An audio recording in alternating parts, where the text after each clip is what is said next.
So we'd love to see you though.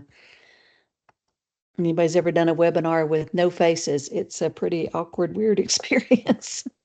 I'm kind of getting used to it, but okay, so we've got Demi from ninth grade math teacher who is exploring, Tara from Duplin County who's exploring, Tom who is exploring from our social studies department, Catherine from Union County who is between exploring and confident. Yeah, and they're definitely not definitive levels by any means.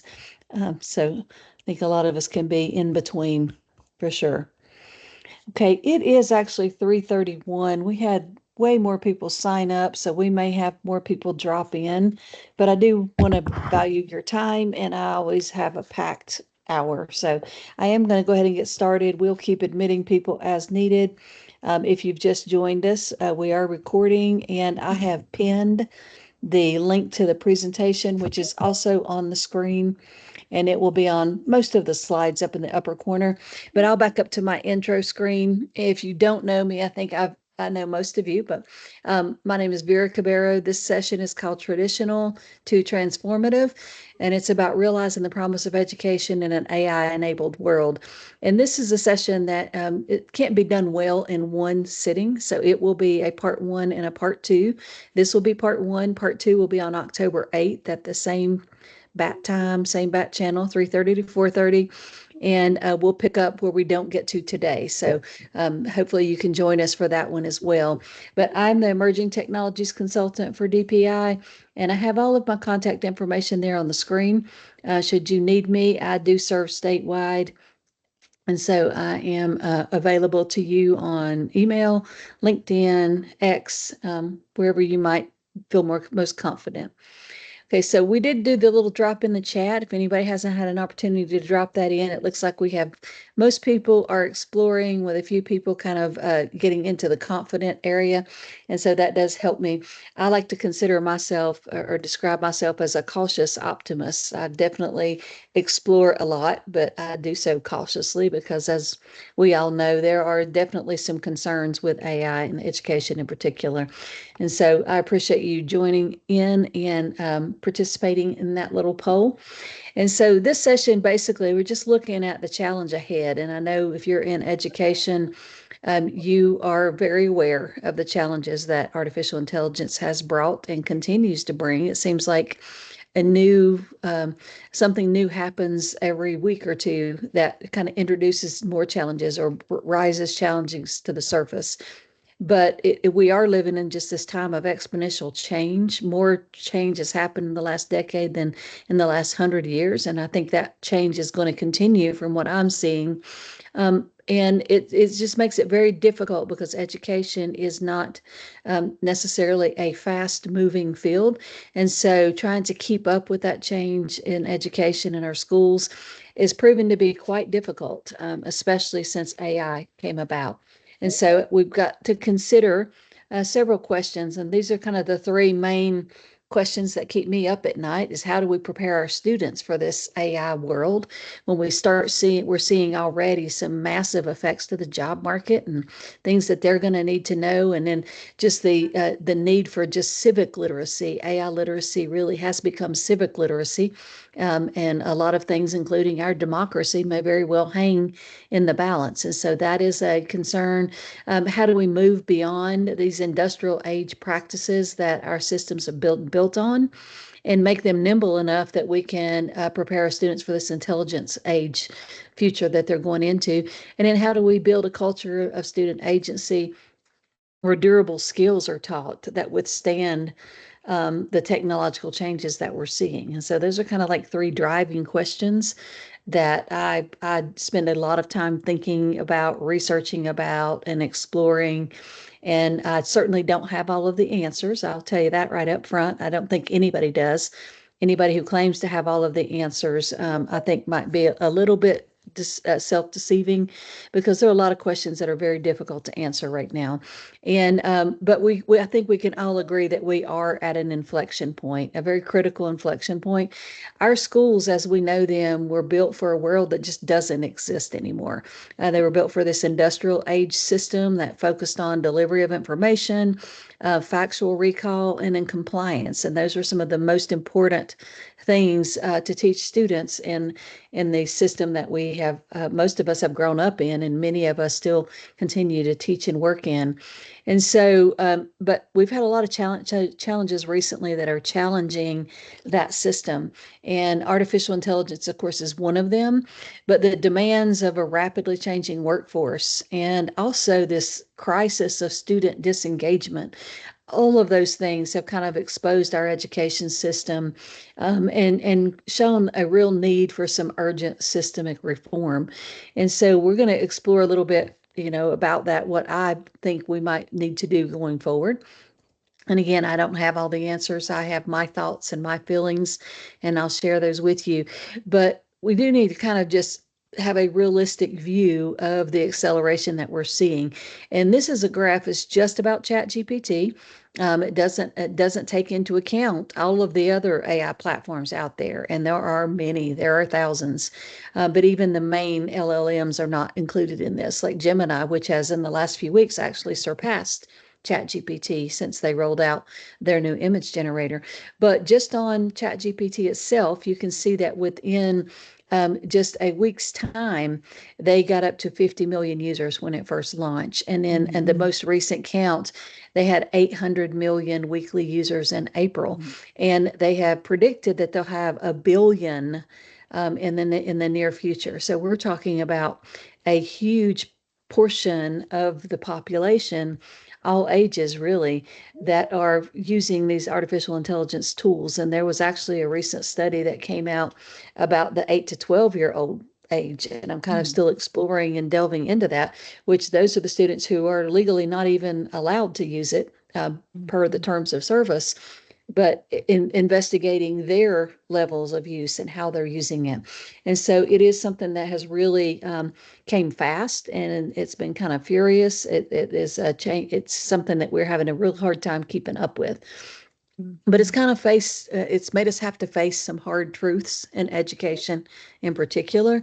And it still continues to be one of the main topics of conversation in any group of educators you go into. If you talk about AI, there's still huge concerns about academic integrity, and that is valid. It has really just destroyed our previous notions of cheating and how to prevent cheating and everything. But we have to face that we are facing a homework apocalypse, and that was a term coined by Ethan Mollick, and there's a link there to a wonderful article that he wrote about that.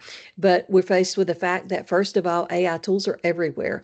And even now in our browsers, and they're even becoming agentic in browsers. So if you have familiar with Perplexity, they have an agentic browser called Comet that will actually go off and do things for you.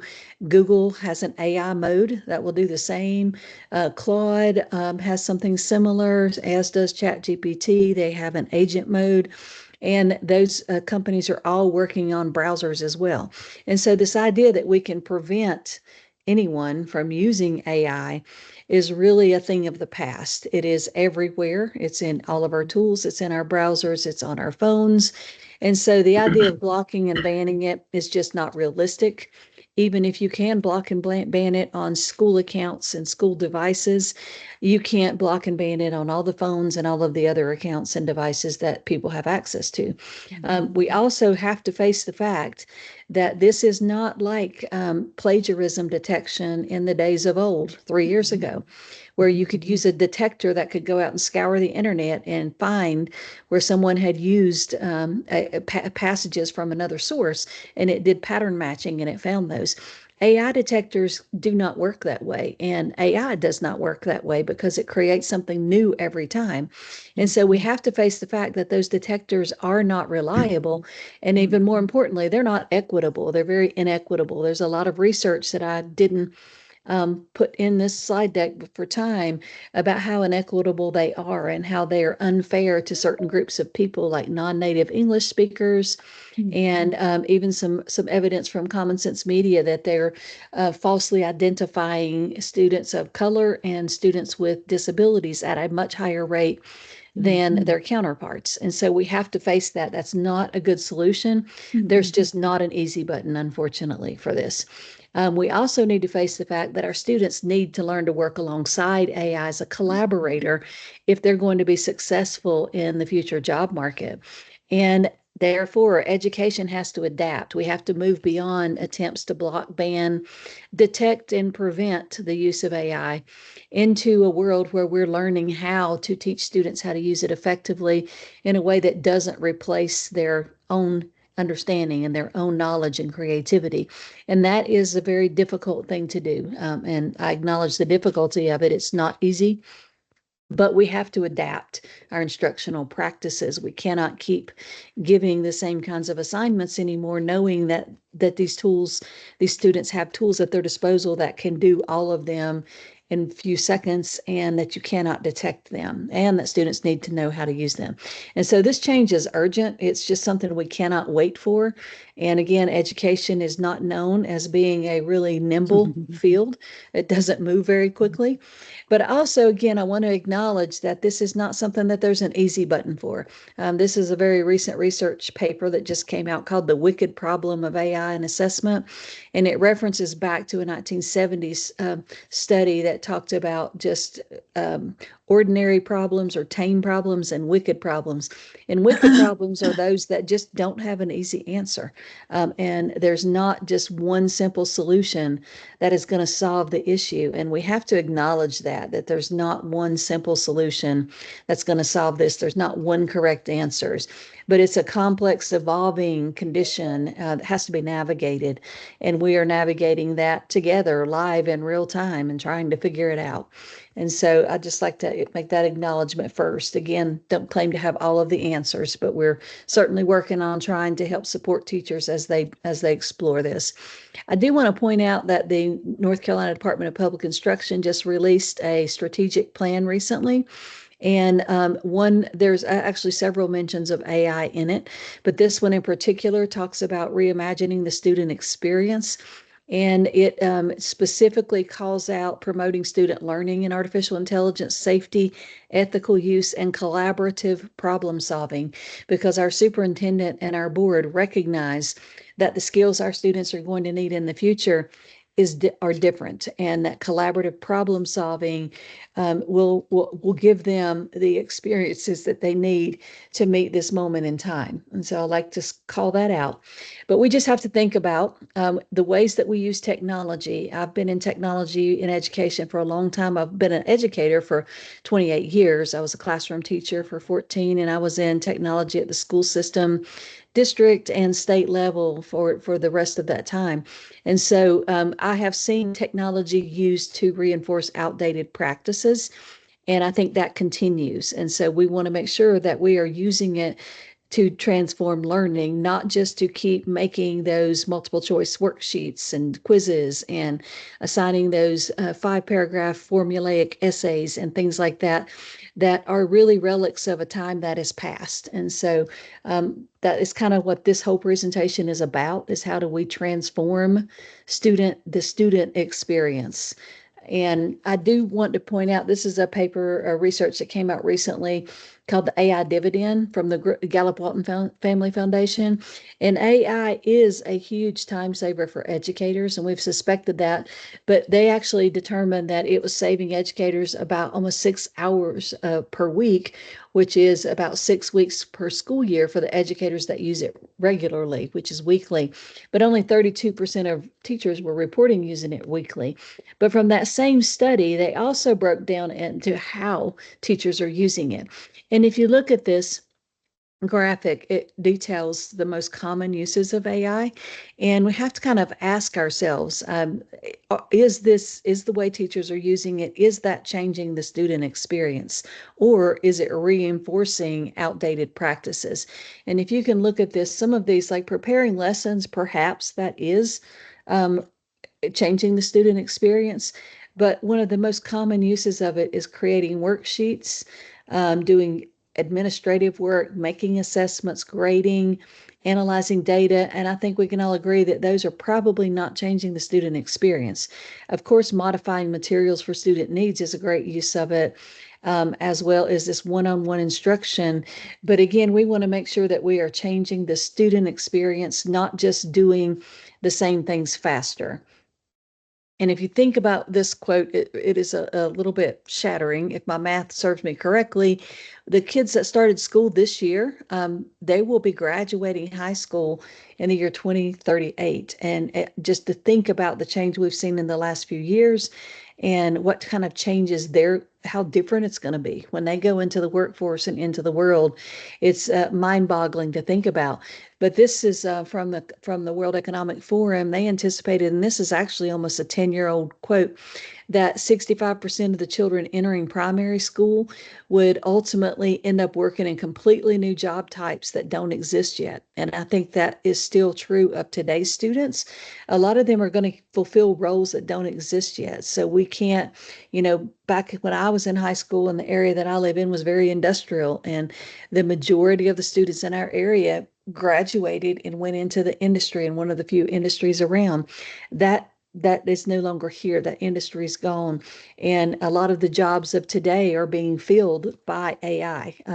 The entry level white collar jobs are really taking a hit. There's a lot more research about that, and I didn't want to overload you with statistics today, but it's already occurring. We're already seeing this effect on those white collar entry level positions, students that come out of college with a lot of debt, and they're not able to get jobs because those jobs are being filled by AI. In the next few years, we're also going to have humanoid robots that can do some of the even physical type jobs that are safe at this time, but the humanoid robots are really advancing as well. And so we have to think about what skills can we give students to prepare them for a world when we really don't know what kind of jobs there will be and what kind of jobs will be available to them. And the World Economic Forum has been doing some work on this for several years. They do a Future of Jobs report every other year. And then the last one they did in 2025, you can see that the core skills here that they felt students need on the left: analytical thinking, resilience, leadership, creative thinking, motivation, self-awareness, technological literacy, empathy, curiosity, talent management. Those are all the kinds of skills that our students need, but that are not best taught in traditional environments. It's hard to teach creative thinking if all a student does is sit and be obedient and do, factual recall type activities. And so we have to think about that. And the fastest growing skills you can see here on the right that they anticipate by 2030, including AI and big data networks and technological literacy. But you also see at the bottom, these last 6 or 7 of these are those same kind of durable skills. And I'm sure if you're in North Carolina, you're familiar with our Portrait of the Graduate, but I feel like North Carolina was very forward thinking with this Portrait of the Graduate. And you'll notice that the 7 durable skills here, the words may be different, but they are all reflected in these top skills that students are going to need. But again, these are things that are not easily taught, not easily assessed, and that don't really fit in that traditional model of education. It's very difficult to ensure that students are gaining those skills if they're doing the same kinds of activities that students have been doing for decades in classrooms. And so we have to think about how we're going to what we're going to do about that. And so today I'm going to talk to you about PBL, but not just PBL. We're going to talk about PBL 2.0, which is basically a modern version of PBL enabled by AI. Because again, I don't have the answer. There's not one answer, but this is one possible way that we can address this crisis that we're in. And so I've broken down, I'm not going to read to you, but I've broken down those 7 durable skills here. And for each one of them, I've written a little blurb about how PBL can help reinforce those durable skills. And it really is one of the best ways to do that, as well as portfolios, which I'll mostly focus on portfolios in part 2 of this, which will be October 8th. But those two models of education do a really good job of reinforcing these durable skills, because students learn to be adaptable and they learn to collaborate with other humans as well as with AI and as with their teachers, professors. The communication takes a whole new life in this kind of work, because they're communicating, collaborating, working together, of critical thinking. They're building empathy, and we'll talk about that a little more as we move forward. Learner's mindset, personal responsibility, all of these can be reinforced very well in a PBL type environment. And I'm just curious, in the chat, if anybody has any experience with PBL or is currently teaching in a PBL type environment. If you don't mind putting it in the chat, or if you feel comfortable coming off mute, and we can hear from some of you there. I know when I was in the classroom like 12 years ago, we did a lot of training on PBL, and we started exploring it, and I started doing some PBL projects, but it was very complex and very complicated and very difficult and time consuming 12 years ago. But AI really has changed the game and made it much more scalable and easy. And that's kind of what we're going to explore today. Anybody want to come off mute or drop something in the chat? I'm not great at wait time, but I'm not seeing. Okay, so somebody has Stephanie Witten, because we've done PBL projects at the STEAM Academy I worked at. Okay, great. And was that before or after AI, Stephanie, before or after 2022? Before. Okay. Yeah. Very difficult, right? A lot of work goes into those projects. And then if you do them, you're done for just a couple of weeks. Oh, part of the strategic plan. That's awesome. Mark, where are you from, Mark, if you don't mind sharing? I know it's probably higher up in the chat, but Cincinnati, Ohio. Great. Part of the strategic plan. Is that a state level thing or just something your district is doing? Elementary, so AI didn't affect our students. Okay. Just us. Well, that's great. Sounds like you have some visionary leadership there. And it might just be you, but somebody there has some vision. So I'm glad to hear that. Okay, so we're going to continue going. And this is just a couple of quotes that I like, that I think are very relevant to this. And some of you may have heard the one from Alvin Toffler before. He's kind of a well-known futurist, and this quote's been around for a while. But he said that the illiterate of the 21st century will not be those who can't read and write, but those who cannot learn, relearn, or unlearn and relearn. And I think that can't be more true, based on the job predictions and the uncertainty we're facing. But just last week, Demis Hassabis, who's the CEO of Google DeepMind, kind of said the same thing, that learning how to learn and relearn will be the next generation's most needed skill. And so that's something else that is just naturally happens with PBL and with portfolios, is students actually learn to learn. They learn how they learn best. And then in the portfolio segment of that, they're actually reflecting on their learning. A lot of metacognition happens, and then they can take that reflection and metacognition and apply it to future projects. And again, we'll deal with that mostly in part 2, the portfolio portion. But I know a lot of people are thinking, well, when will the laws change? When will North Carolina, Ohio, or wherever you are come out with some new standards that incorporate AI? And I will tell you, working at a state level, those are processes that take a very long time. And it will happen eventually, but it will take a very long time. But the good news is, this kind of systemic reform does not require complex processes like that to take place. We don't have to wait for the state or the nation or the district to pass laws or rules and mandates to do this. Whether you are a classroom teacher, a building administrator, a district level administrator, whatever your role is, you can affect this change in your own classroom, your own school, or your own district. And by taking some of these things that I'm going to talk to you about. And if you're familiar with systems thinking, they talk a lot about levers. And levers are these small focus shifts or leverage points that can create a big ripple effect, and they can lead to really transformational change. And I feel like this method of teaching this PBL 2.0 and portfolios that we're going to talk about are two of these small focus shifts that you can do, again, whether you're in your own classroom or your own school or your own district.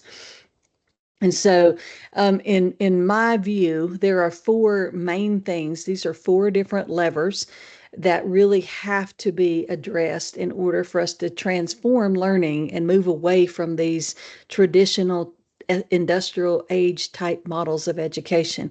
First of all, for decades, we've been focusing on that product of learning only, that end result, whatever that student turns in at the end, we slap a grade on it, and then we move on. And we have to shift the focus to focusing on the process of learning.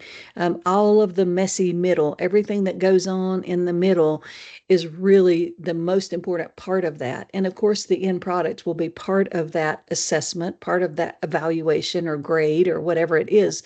But we also need to incorporate focus on all of those other portions, the ideas, the planning, the rough drafts, the iterations, all of that needs to be part of our focus. And we have for many, many years had very teacher-centered classrooms for the most part. I know there are exceptions to that, but in general, most traditional classrooms are very teacher-centric. You have a teacher in the front divulging all of the knowledge, and the students hopefully are sitting there compliantly and taking it in. We have to shift away from that. Our students, the world that they're going into, are going to need to be decision makers and movers and shakers and people who have autonomy and leadership skills. And you don't get that just by sitting and being compliant through 13 or 17 years of school. So we've got to start putting some of that agency on them, letting them take part in some of the decisions about their own education. And then we've also got to move away from lecture-based instruction, where the teacher is the purveyor of knowledge and teaching content, to authentic based learning, like project-based learning. And then the snapshot in time assessments that just capture that end product, that one day when the student maybe had a bad day, maybe they're just not a good tester, whatever. We need to move on to a system that takes account the whole process of learning, like learning portfolios, which capture that whole process. And so these things all kind of work together. My focus today is on these last two, project-based learning and ongoing learning portfolios. But if you are doing these two, then you're naturally going to be focusing on the process, and you're going to be increasing student agency, because you can't do PBL or learning portfolios without those two components. And so project-based learning is a natural bridge for that. It incorporates collaboration, both with other humans and the AI, durable skills, authentic learning, and the growth documentation. And it is also, in my opinion, it is the best solution we have for the cheating, the AI cheating debacle that we're all facing. Because first of all, it can be done to strengthen mastery. We'll get to that in a minute. But it in part of PBL is a public performance, a product that you're performing publicly. In any kind of oral defense, live demo, question answer system, teaching others, that naturally the students have to know what they're talking about. You can't just refer to the paper. If they do a beautiful paper and they can't answer a few questions about it, then that's a really good indicator that they did not do the work. It also, because these tasks are authentic, they're much harder to outsource to AI. And they include visible processes. So you're checking on that whole process along the way. And that creates an evidence trail as well, not just that end product that's turned in that you really have no valid way of knowing whether AI completed it or the student completed it. And they also include teamwork, peer review, and public audiences that make cheating less tempting and less useful. And so I think it is a solution for that. But there's also some recent research, especially about AI enhanced project-based learning. And I've linked this study here that I would encourage you to read. But this study actually was done in 2025, just a couple of months ago. And they found that there was a approximately 38.9% better outcome with AI enhanced PBL compared to traditional learning methods. And so everybody loves research-based So there's you some research base to explore. And there's several other research studies that are finding similar benefits of PBL. Now, this is a graphic that I created a while back just to kind of help illustrate how PBL has changed over the years. Now, it was really big 20 years ago, 15 years ago, even 12 years ago when I left the classroom. But that model of PBL, they generally called project or problem-based learning. And it still is. It's still going to be a project, but a lot of times those seem like dessert projects, kind of something on the side, fun, engaging, even like something that students would be tempted to do, kind of a carrot. But it wasn't, it was hard sometimes to focus it on the standards. And so it will still be a project, but it is also important that they're addressing a problem, that students are able to tap into their passions. But I really like this, that we're really focusing on, in the modern version of this, place-based learning, where students are actually exploring problems in their own neighborhoods, their own communities, which makes it much more realistic. When I did PBL 12 years ago, I thought we had to solve some big global issue across the world in Africa, and my students still enjoyed it, but it would have meant more to them. It would have been more realistic if it had been something in their own community. And so I like to focus on that place-based. And then people, empathy is one of those 7 durable skills. And this is a way that you can really help build empathy. And it is sometimes difficult to do. Our students are not naturally empathetic characters. But if they're solving a real issue in their community that affects real people, that helps them to empathize with the people that are affected by that problem. And that's a really important part of this process. And then again, this is a process, not the end result. We're talking about the whole process, not just the product, but it gives students a purpose for their learning. And the performance is that public showing at the end, and then a portfolio where they're actually presenting it and presenting their whole learning process. And so that just kind of summarizes that again. I'm going to skip that. But PBL has evolved, and I've already talked about it some, but what I'm talking about is this PBL 2.0 on the end right here, a short cycle. The group that we're working with at DPI is called PBL Future Labs, and they call these learning missions, where they're short. They're not like these whole big weeks-long projects that we used to do in classic PBL in the old days. And they are standards aligned. And so you can teach your standards through PBL. And they're deeply integrated with metacognition and reflective practices. And that's where the portfolio comes in. It really must go hand in hand. Portfolios must be a part of the micro PBL process. And so they're consistent of learning missions instead of units. Effective grouping is also really important. I would say everybody in here has probably been part of a group before, where one person did all the heavy lifting and everybody else were just kind of dead weight.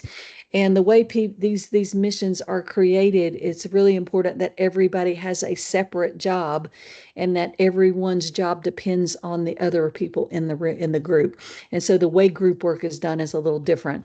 And their standards align. I've already said that, but also it does require a flexible environment. And again, we'll dive into that a little more next time. But this is one of the most important parts of this is the synergy between the AI and the educator. And so even if you do, somebody said something about having elementary students, so it didn't affect you.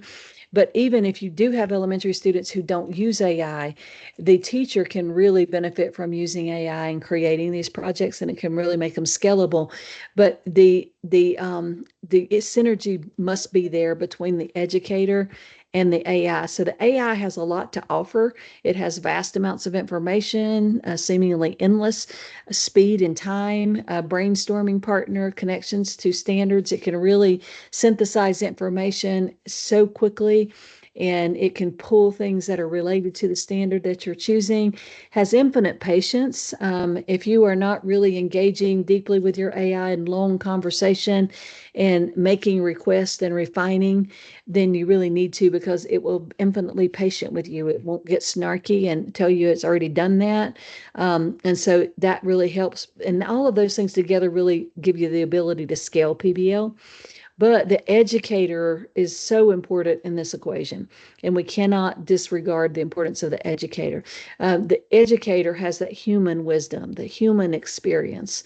They know their students, they know the situations that they're in, they know their communities, their schools. Also, learning how to craft prompts effectively is a really important part of it. You will always get a better quality result from your AI if your prompt is a better quality. And so it's really important to learn how to do that. And a nuanced understanding of students is important.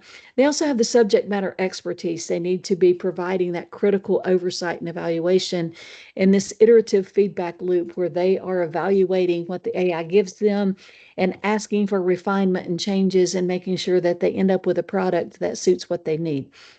And so the biggest leaps always come from AI and humans working together, whether it's medicine, anything, biology, anything else, or education. And so that's an important component to make sure that we're not just delegating everything to the AI, but remaining that human in the loop and providing that oversight.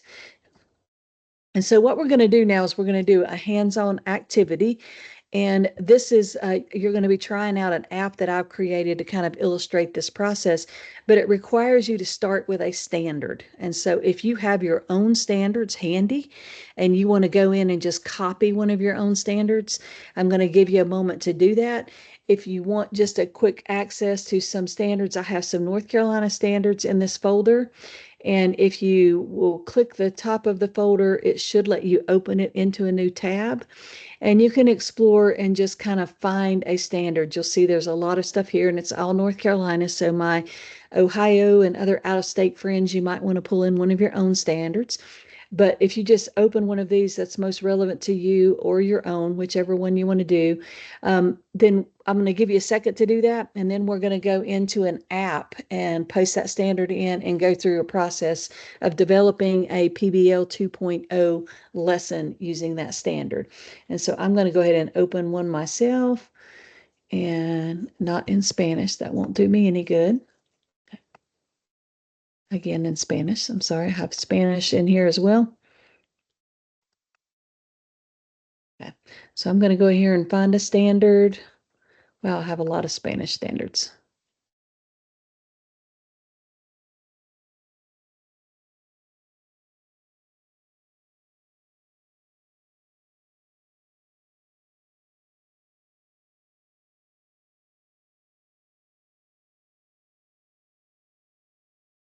Okay, and I'm just going to click, I'm going to copy this standard. Just any standard will do. And can I get some thumbs up if we're ready to move forward, or thumbs down if we need more time? The presentation link. Yes, I can do that. Let me go back one more slide. It is go. It's up in the upper right corner right there. And I have it pinned at the top of the chat. I'll copy that again as well and drop it into the chat.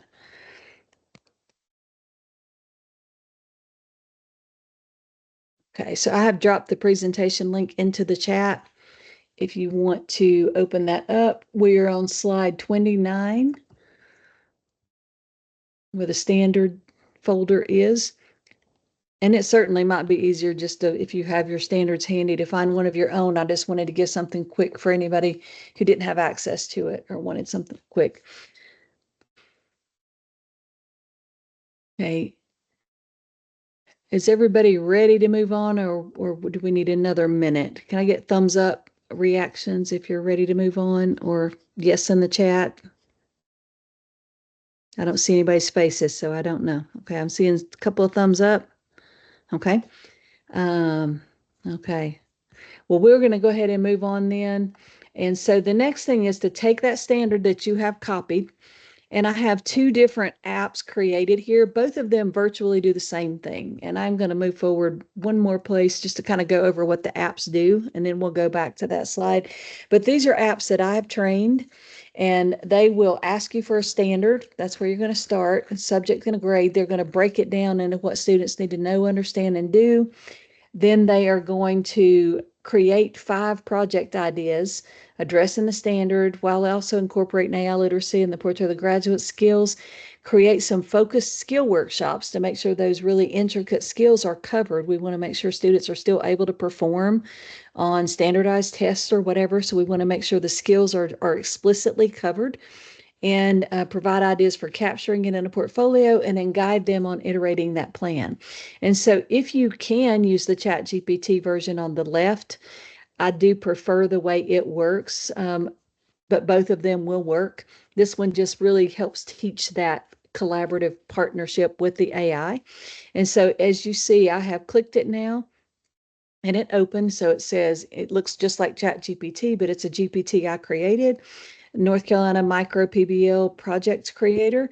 And so it says paste your standard, grade, and subject. So I have my standard copied, whoops, except for I copied something else after that. So I will need to go back and get my standard again. And I actually have it right there. So I'm going to copy my standard, and this is 6th grade, and it is science. Okay, so I'm going to copy my standard in, and then I'm going to also say 6th science. Okay, and then I'm going to hit enter.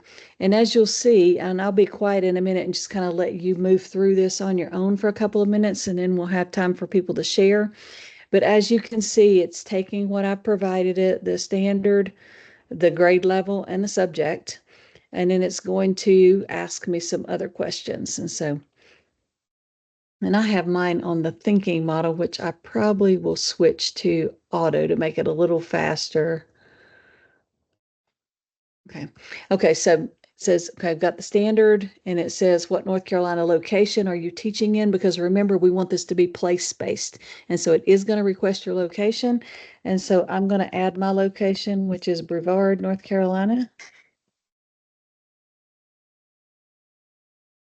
And then it goes into the next step, which is unpacking the standard. And so it gives me the know, understand, and do, and the learning goals and the connections. And then what you'll want to do is to make sure that you go through here and evaluate this. Remember that synergy between the AI and the human. The human, you're the expert in your curriculum, your classroom, your community. And so you want to carefully evaluate it and make sure that it is accurate. You can ask for any kind of revisions you want to, but then it will continue and it will ask you to choose a community focus. And so you can ask for revisions if you want to, or if you're happy with it, then you can go ahead and move to the focus. But I'm going to put about a 5-minute timer on and just let you go through the process of creating a micro PBL project based on your standard. And if anybody needs anything during that time period, feel free to come off mute or drop it in the chat. But I want to give you time just to explore this GPT to get an idea of how this works and how you can create a standards-based micro PBL project while also keeping that human oversight and also making it standards-based and all of those other things, place-based and everything else. And so I'm going to put a 5-minute timer on and let you work. And then I'll be happy to hear from any of you who want to share when that time is up.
Okay,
we have about 41 seconds left of that 5 minutes.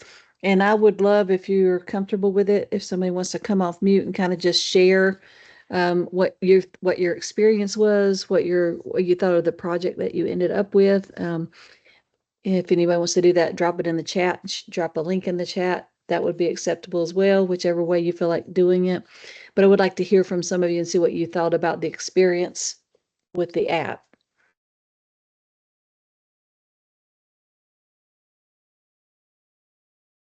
And you probably haven't gotten all the way through it. Okay, but that was our timer. And I just kind of zipped through it just so I could get to an endpoint to kind of demonstrate what happens at the end. But as you can see, it goes through each one of those steps, including the making the little mini skill workshops again to really drive home and focus on those skills students are going to need. And then it goes through and creates some AI literacy alignment based on the North Carolina AI guidelines, making sure it's aligning with those. And then it maps out the durable skills, how each one of these activities addresses the different durable skills in our North Carolina durable skills. And then it goes into portfolio options, which will give you some ideas of ways that students could actually demonstrate their learning in a portfolio. Would anyone like to come off chat and kind of talk about what you did with your app and what kind of project you ended up with? Either come off mute or put it in the chat, either one.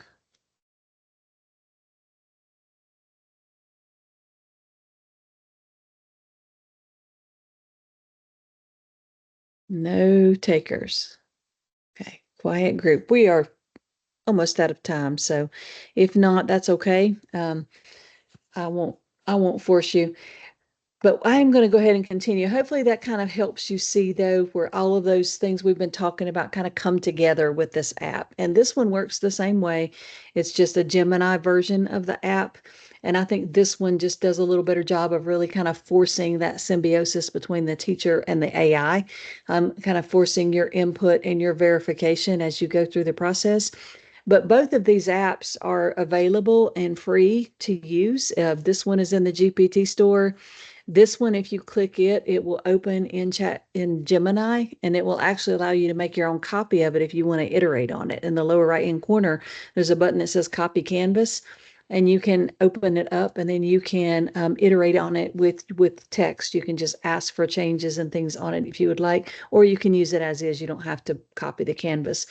But I do think they're helpful for helping people understand how these kinds of things can work, especially how you can really address standards and focus on local issues. Notice how it took that just random standard that I pulled, and then it honed in on a local issue in my community, because that's what the app is trained to do.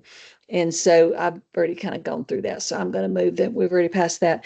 But it also incorporates all of those essential components of a classic PBL, which if you're trained in classic PBL from the Buck Institute, the gold standard PBL, these are all things that PBL does. It's a challenging problem, sustained inquiry, authentic learning, student voice, reflection, critique, public product. It incorporates all of those into it. And I do want to point out that we have a second part of this. We'll dig more into the portfolio component in part 2 and the metacognition and reflections of learning. And but we also have lots of other great webinars I want to share with you. Next week, we will have folks from Robo Wonderkin with some K-5 AI literacy for us. And then we'll have somebody from Brisk Teaching on October 1st who's going to focus on their free components. And then I'll be back with part 2 of this one on October 8th. The 15th, we'll have Jordan Caldwell teaching for AI for Principals. And then the 29th, somebody from Skillstruck is going to talk about a free AI literacy course they have that you can use now. And then on November 12th, Lindsay Sipe is going to do a session called Once Upon a Standard. Our webinars are always available on our NCDPI resources page, as well as on demand. And if you are looking for help, we do have 8 wonderful regional consultants, all who are very knowledgeable about AI. And so this will connect you with your consultant if you need some training or assistance. And I do appreciate feedback. Feedback helps us know what we're doing well, what you want to see changed, what kind of topics you want to see covered in the future. But it also will give you a certificate for 0.1 CEU credit for every webinar you attend. And so if you would like to do feedback, I will drop that link in the chat as well. And we would appreciate your feedback. I want to just open the floor for questions or comments while we're wrapping up. And so if anybody has any questions or comments, feel free to drop them in the chat or unmute. We still have, actually, we have about 8 minutes today. It's not like me to finish early.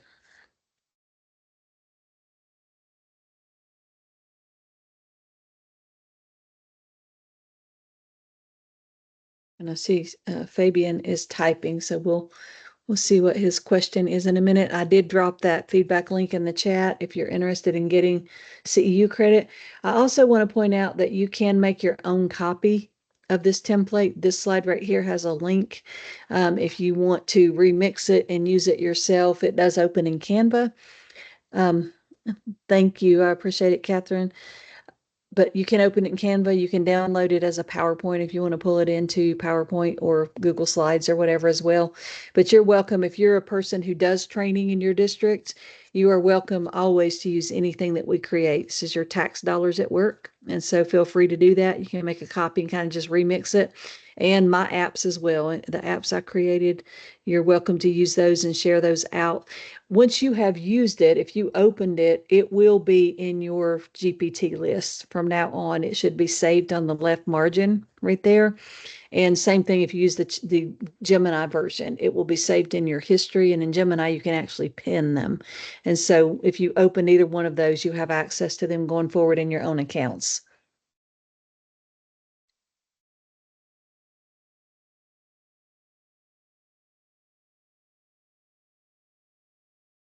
Okay, Fabian says, oh, thank you. Oh, connecting from Quito, Ecuador. That's fantastic. Glad you could join us. We got a global audience today. Glad you're here. And you're welcome to join anytime. But Fabian, we have webinars a couple times a month on Wednesdays. So you're always welcome to join. And as I said, if you want to go back and watch any on demand, there are plenty of them on this page right here, this web page. We've got all of our old webinars cataloged on there. And so you can watch those anytime. Thank you. Okay, well, I will give you back 5 minutes of time if you don't have anything that you want to ask or say, but anybody who wants to hang out, I'll hang out as well. I appreciate you joining us. Thank you, Beth. I appreciate it. Thank you so much. You're welcome. Thank you, Nikita. Am I saying that correctly?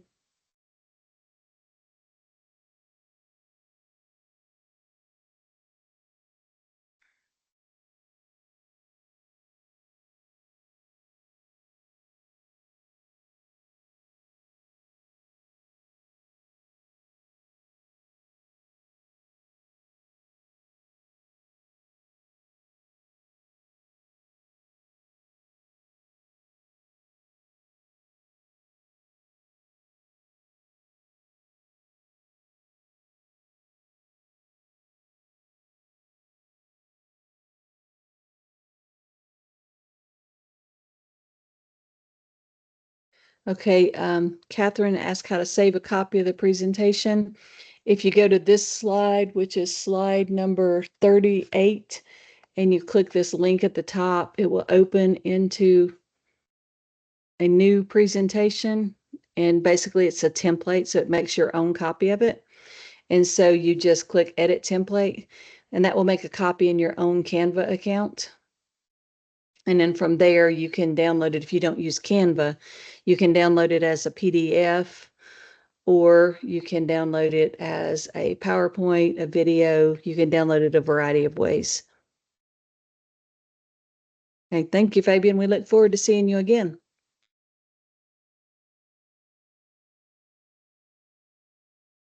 Did that answer your question, Catherine?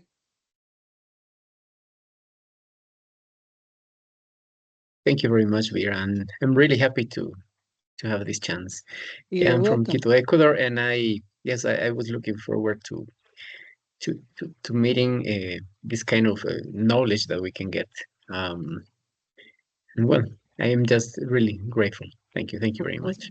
Thank you so much. We hope to see you again. We'll have several this month. Sure. We normally do about every other week, but we have extra this month. So okay. Get back to school. I'll see you next week. So yes. Okay. Thank you. Bye-bye. Thank you very much.